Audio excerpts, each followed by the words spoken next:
السلام علیکم تمام دیکھنے اور سننے والوں کو خوش آمدید۔ آپ دیکھ رہے ہیں احمد ٹی وی۔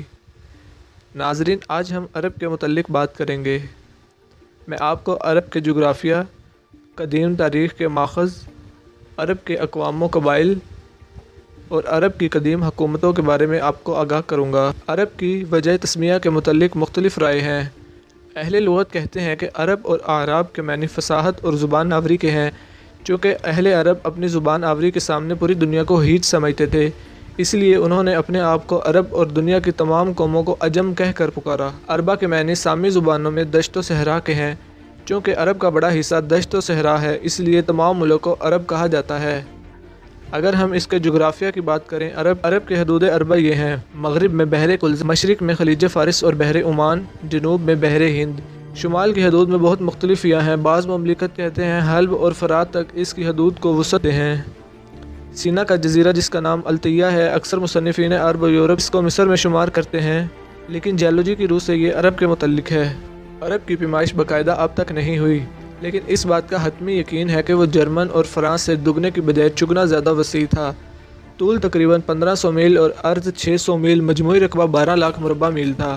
ملک کا بڑا حصہ ریگستان ہے، پہاڑوں کا جال تمام ملک میں پھیلا ہوا ہے۔ سب سے بڑا طویل السلسلہ پہاڑ جبل سرہ ہے، جو جنوب میں یمن سے شروع ہو کر شمال میں شام تک چلا گیا ہے۔ اس کی سب سے اونچی چوٹی 8000 فٹ بلند ہے۔ بعض حصے زرخیز و شاداب بھی ہیں۔ علامہ حمدانی نے صفحہ جزیر العرب میں ایک کان کی نشاندہی کی ہے۔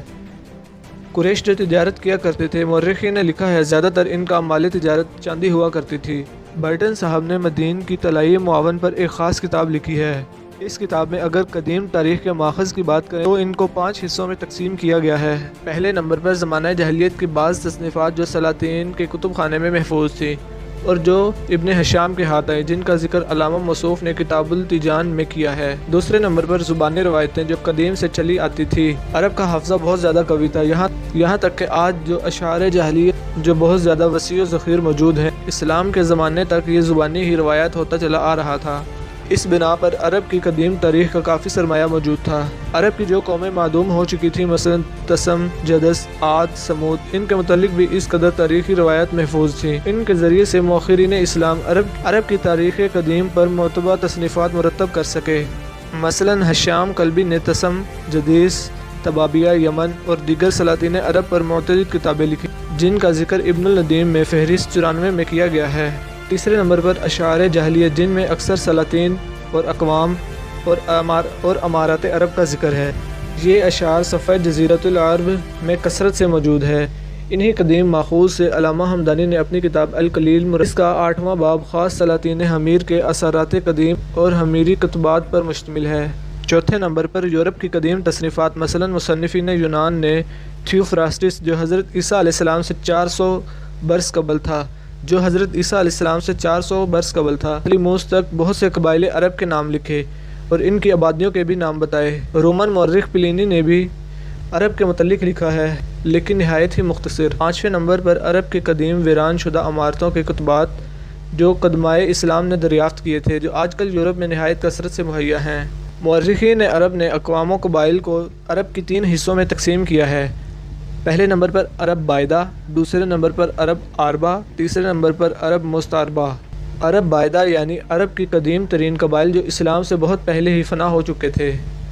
عرب عاربہ جو بنو قحطان جو عرب بائدہ کے بعد عرب کے اصل باشندے تھے، جن کا اصل مقصد ملک یمن تھا۔ عرب مستعربہ جو بنو اسماعیل سے لے کر حضرت اسماعیل علیہ السلام کی اولاد جو حجاز میں آباد تھی۔ ظہور اسلام کے وقت بنو قحطان اور بنو اسماعیل جن کو عدنانی قبائل بھی کہتے ہیں، ملک کے اصل باشندے تھے۔ ان کے علاوہ خال یہودی آباد تھے۔ اس بنا پر در حقیقت ملک عرب اس وقت 3 مختلف عناصر سے مرکب تھا۔ ہر عنصر کا اقوام بے شمار قبائل و فروغ سے تھا، جو یمن سے لے کر شام تک ہر خطۂ زمین میں پھیلی ہوئی تھی۔ ان کی پھر مختلف چھوٹی چھوٹی شاخیں تھیں، چونکہ ان کے ہم ناموں کا آگے ذکر کریں گے۔ اگر ہم بنو قحطان کی بات کریں، اس خاندان کو 3 بڑی شاخوں میں تقسیم کیا گیا ہے۔ پہلے نمبر پر قزاع، دوسرے پر کہلان، تیسرے پر ازد۔ حمیر بھی اسی شاخ سے ہیں جو یمن کے فرزند تھے، لیکن واقعات کو ان سے کوئی تعلق نہیں ہے۔ پہلے نمبر پر قبائل قزاع کی بات کرتے ہیں۔ عام علماء انصاب قزاع کو بنو قحطان میں داخل کرتے ہیں اور یہاں ہم ان کی پیروی کریں گے۔ ان کی حسب ذیل شاخیں ہیں: بنو کلب، بنو تنوخ، بنو جرم، بنو جہینہ، بنو نہد، بنو عزرہ، بنو اسلم، صلیح، زجم، تغلب، نمر، اسد، تمیم الکلات۔ اب دوسرے نمبر پر کہلان کی بات کرتے ہیں۔ ان کی حسب ذیل شاخیں ہیں جن کے نام یہ ہیں: جبیلہ، خصم، ہمدان، کندہ، مزہج، طے، نجم، جزام اور عالمہ۔ تیسرے نمبر پر ازد کی بات کریں گے۔ ازد انصار اسی شاخ سے تھے۔ ان کی آگے شاخیں اویس، خزرج، خزاعہ، غسان اور دوس ہیں۔